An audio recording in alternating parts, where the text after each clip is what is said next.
and with them a death note, warning Saladin to retreat, or next time they would succeed in assassinating him. Saladin fled Aleppo again. It was 7 years before Saladin's fortunes changed. In 1181, his rival, al-Salih, now 19 years old, died.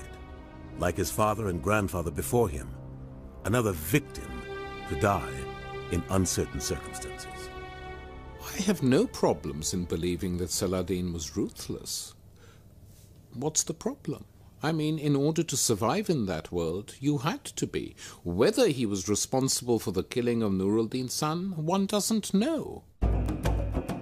Syria and Egypt now belonged to Saladin.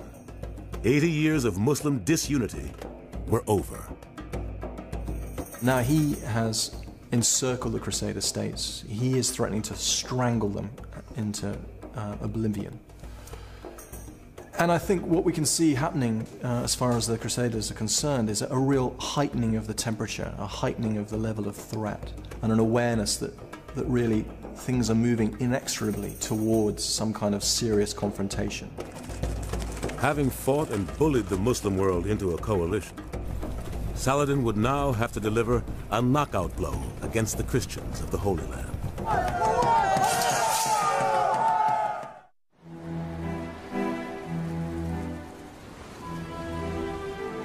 By 1183, Saladin was at last ready to strike against the Christians and claim Jerusalem. The ambition of the greatest Muslim leader in the century hung like a cloud over the Crusaders as they prepared to do battle for their kingdom. Any rise in Saladin's power was a cause for suspicion in our eyes. He was a man wise in counsel and valiant in war. So we had great reason to fear that when Saladin had increased his empire twofold, he would rise against the kingdom with greater force and harass us more violently than ever.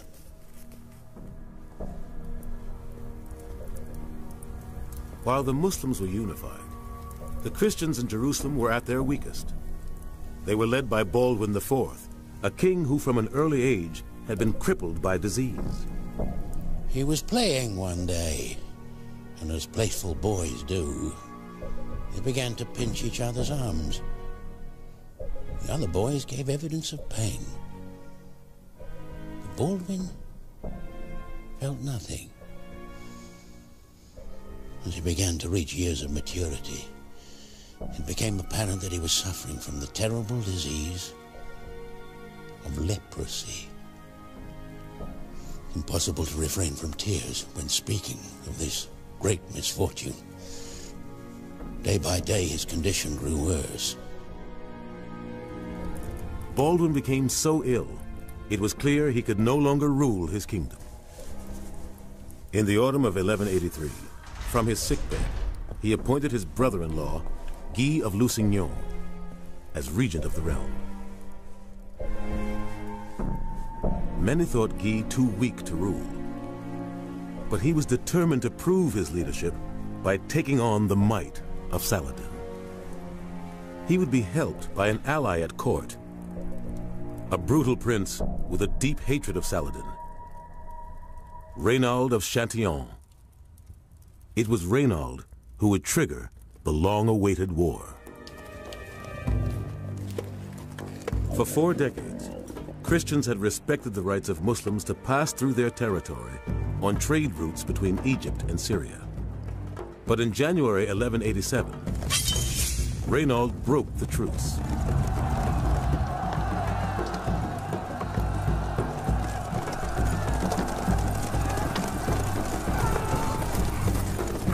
He launched an unprovoked attack on a richly laden Muslim caravan. He took the noblemen and women prisoner and plundered their possessions. He seized it treacherously, taking the booty, animals, and weapons. He threw all the travelers in dungeons, maltreating and torturing them. When they reminded him of the truth, he replied, "Tell your Muhammad to release you." When news of this attack was brought to Saladin, he said, "This is unacceptable, killing unarmed pilgrims on their way to worship, and whatever else I do or don't do, this is one head I must have." Reynald's brutal attack gave Saladin his excuse for war. He gathered a formidable army, drawn from every corner of his empire. With 20,000 foot soldiers and over 10,000 cavalry, he marched towards Hattin, near the shores of Lake Galilee. Till that point that army was created, Saladin was viewed essentially as an important leader, but one amongst many, who had basically been fighting his own side in order to achieve this unity. The first big chance for him to show what this army he had created was capable of doing was at the Battle of Hattin. In June 1187, the forces that Saladin had gathered began to assemble in this broad plain down behind me here. We can imagine streams of Muslim horsemen and foot soldiers coming in from Iraq, from Syria, from Egypt. Saladin had thrown down the gauntlet, and Guy had to respond. He assembled the entire Christian force from castles and cities across the kingdom. 1,300 knights, including Templars and Hospitallers, and 15,000 foot soldiers. 14 miles in that direction, behind that modern settlement and over the hills, was Safaria, the base where the Frankish army gathered. As their standard, they carried the most prized holy relic, the true cross. They believed it would protect them from defeat and ensure victory. Today, many Catholics still believe in the power of holy relics. Benedicat vos omnipotens Deus. In a tranquil monastery in Jerusalem, protected in a gold reliquary, lies a fragment of what is said to be the true cross.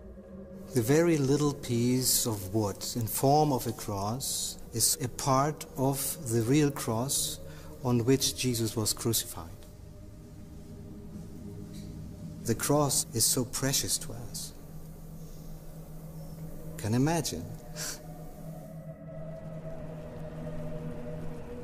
We should not consider relics as magic objects. If we are protected by a relic, this is because God protects us, or His holy angels protect us. Believing God was on their side, Guy, Renaud, and the Christian army were ready to face Saladin. On July the 3rd, the Franks set out from their camp at Safaria in good order. Initially, the march went reasonably well, but as the day wore on, it got hotter and hotter and hotter.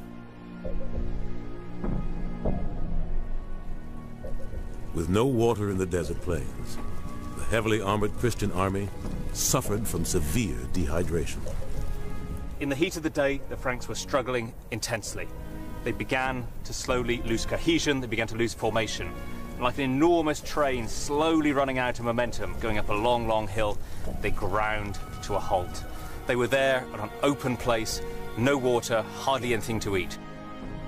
Then, like an oasis in the distance, the Christians spotted Lake Galilee, a chance at last to quench their thirst. Saladin's biographer, Baha al-Din, revealed how that day his master laid a trap for the Christians.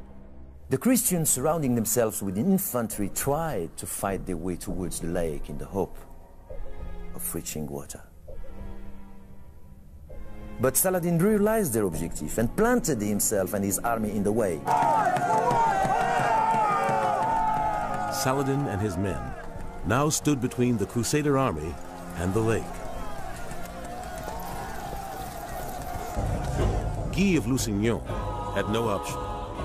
In a desperate bid to reach the water, he ordered a charge on Saladin's men.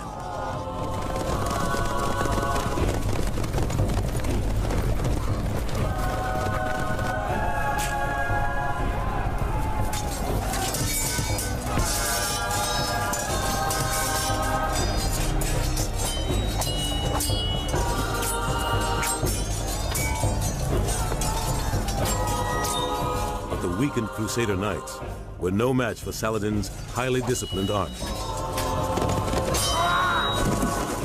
Charge after charge was repelled by the Muslims.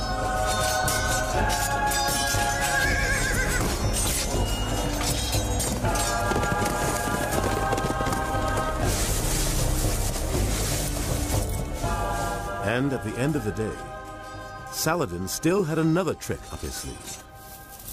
In the summer, this place is a tinderbox. This stuff's incredibly dry. Saladin compounded the Crusaders' thirst by setting fire to it, and the smoke was driven onto the Crusaders by the wind and made their throats even drier.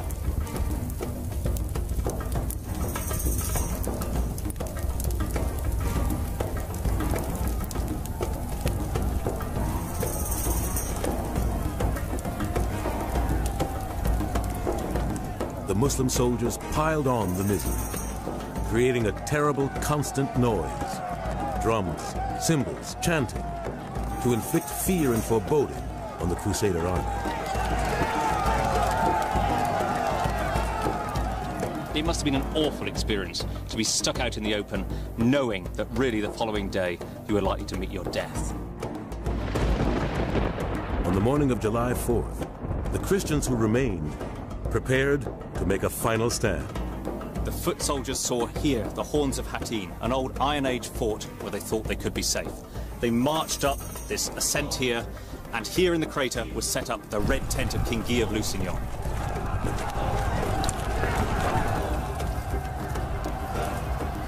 You can imagine here in this crater very evocative scenes. The few remaining 100 horsemen twirling around, trying to get themselves organised.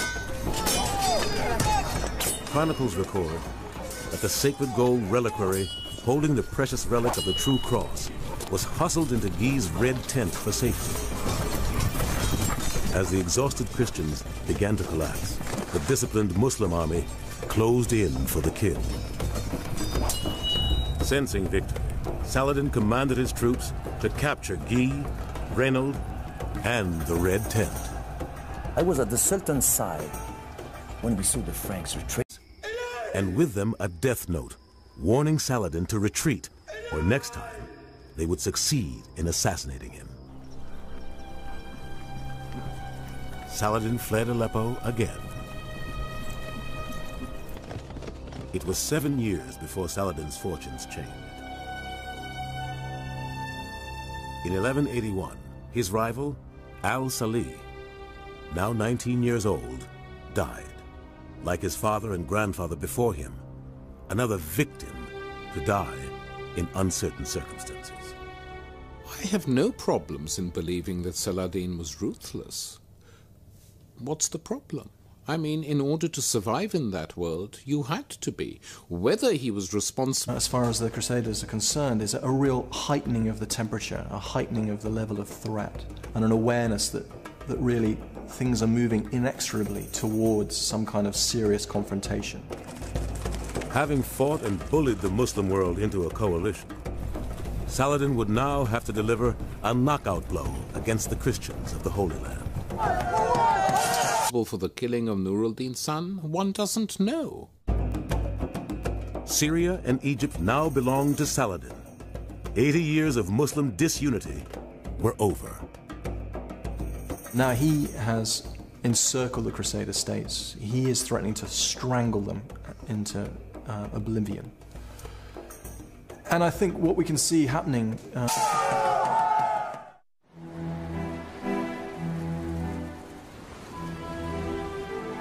By 1183, Saladin was at last ready to strike against the Christians and claim Jerusalem. The ambition of the greatest Muslim leader in the century hung like a cloud over the Crusaders as they prepared